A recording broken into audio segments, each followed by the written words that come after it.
పిల్లలు ఇవాళ మనం చెట్లను కొట్టేస్తే వచ్చేటువంటి నష్టాల గురించి మాట్లాడుకుందాం. చెప్పుకుందామా? హాయ్ పిల్లలు, బాగున్నారా? హాయ్ వృక్షము, బాగున్నాం. నీవు ఎలా ఉన్నావు? నేను బాగున్నాను. మీరు ఇట్లా వచ్చారు ఏమిటమ్మా? మా తెలుగు మాస్టారు నీ వల్ల చాలా ఉపయోగాలు ఉన్నాయని చెప్పారు, తెలుసుకుందామని వచ్చాం. నీవు చెప్తావా మరి?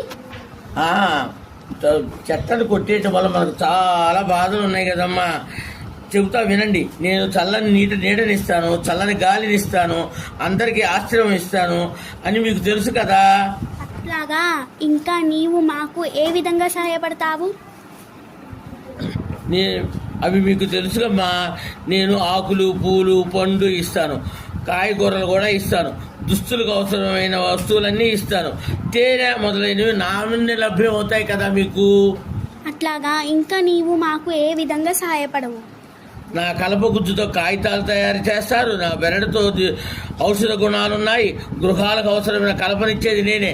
అంటే చిల్లర మనం చెట్లు కొట్టేసి మనం ఈ బలలు, తలుపులు, కిటికీలు చేసుకుంటాం కదా.